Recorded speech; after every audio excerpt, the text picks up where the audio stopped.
tal? Muy buenas para todos. Continuamos con nuestras clases virtuales.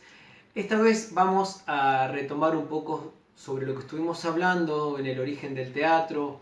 Estuvimos hablando también un poco acerca de lo que es el teatro en la antigua Grecia.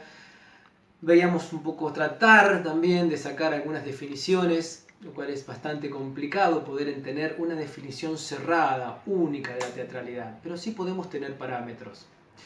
Nosotros estuvimos viendo que, sobre todo Aristóteles, va a hablar que la poética, que la tragedia va a venir del ditirambo, ¿no? Y que la comedia, de alguna manera, de las fiestas fálicas. ¿Qué eran las fiestas fálicas? Eran fiestas bastante, bueno, en honor al falo, en representación del miembro viril masculino. Había unas danzas bastante eróticas, ¿no? Que había unos llamados viejos verdes, bailaban con cordas, que era como si fuera un cinturón, formando adelante como un largo falo, y hacían unas danzas con el vientre, bueno. Y aparentemente de esas danzas iba a salir como burla a lo instituido, a lo institucional, la comedia. Roma, cuando invade, va a tomar mucho de la teatralidad, griega sobre todo, y la va a representar. Los exponentes más importantes en Roma van a ser Terencio, van a ser Plauto con sus comedias. La comedia romana era bastante vulgar, era bastante explícita, incluso con rasgos escatológicos, ¿no? Nos referimos a ciertas cuestiones que tenían que ver con las heces, el excremento, los cuernos, los erutos, cosas que tienen que ver con el fin, ¿no? De aquello que uno va procesando, con chistes muy fuertes también.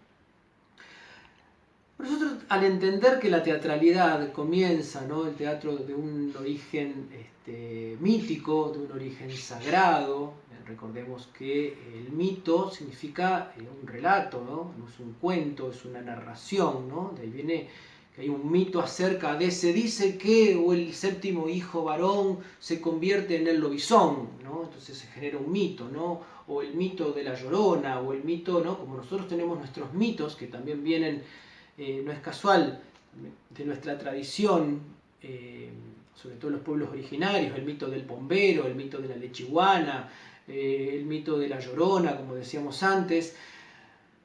Eso después se empieza a contar. El teatro, podríamos decir, que tiene su origen sagrado, tiene su origen en lo religioso. Y eso no solamente es en la cultura grecolatina, sino también vimos que también en otras culturas. Cuando Roma empieza a tomar esto, y después Roma abraza al cristianismo en la época de Constantino, la Iglesia se empieza a dar cuenta que el teatro también podía cumplir una función moralizadora, una función pedagógica.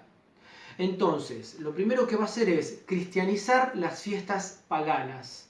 ¿Sí? Va a tomar ponerle al calendario de las fiestas importantes paganas y las va a cristianizar. Así, por ejemplo, lo que antes era las fiestas dionisíacas va a pasar a ser el carnaval, ¿no? Y después los 40 días, después del miércoles de ceniza, los 40 días de la cuaresma para recibir la Pascua.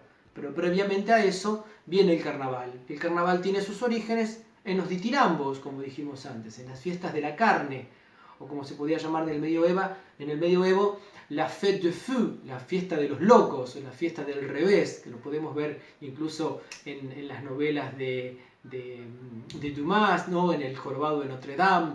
Bueno, eso era el origen también del carnaval. El cristianismo va a empezar a encontrar que el teatro es un medio interesante para la evangelización, así como también las esculturas, así como también la arquitectura, el gótico, incluso no todo aquello elevado que subía hacia Dios.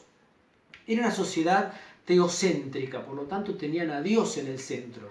Toda manifestación humana, ya sea de cualquier tipo de comportamiento, desde el artesano hasta el artista, hasta el que cosechaba, todo estaba en función de alabar y de rendir culto a Dios a través de las artes.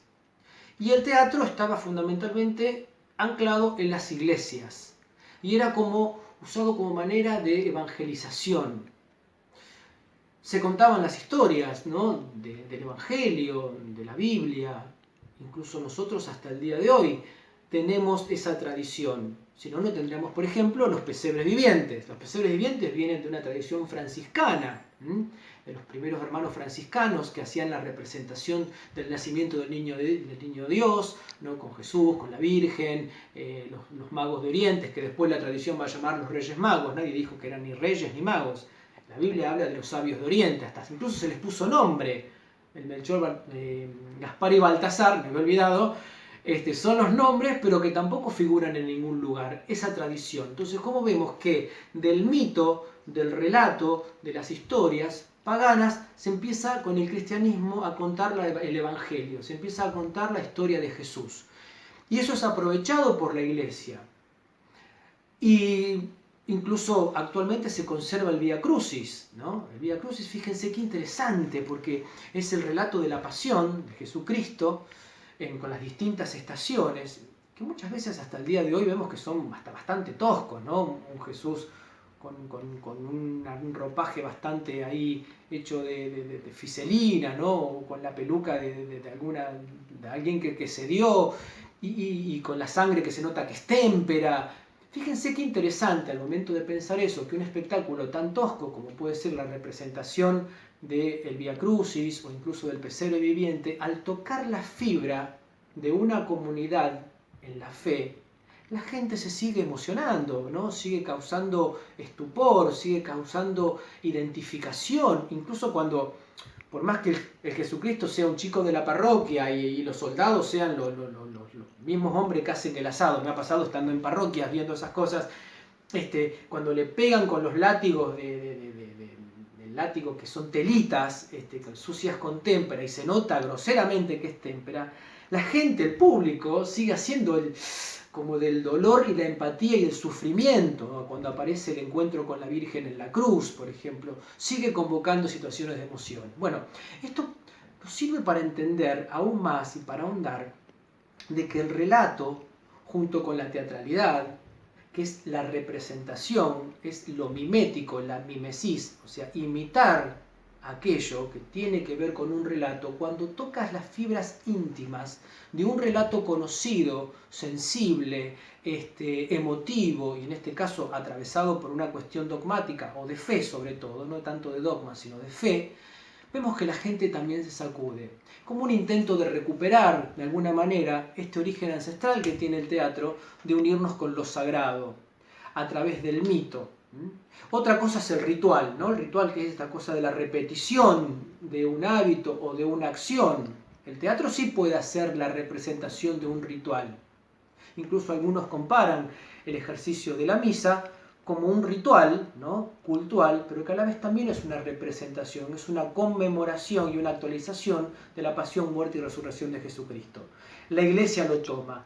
La próxima, ahora vamos a seguir después un poco andando más sobre el teatro medieval, cómo se va desprendiendo de Grecia, de Roma, se cristianiza, y lo vamos a dividir en dos grandes grupos para entender en este ecosistema, en este universo medieval occidental, entre la diferencia entre el teatro sagrado y el teatro profano, que no siempre le caía muy simpático a las autoridades eclesiásticas y a los señores feudales de turno. Pero eso lo dejamos para después. Así que bueno, muchísimas gracias y seguimos en contacto. Chao.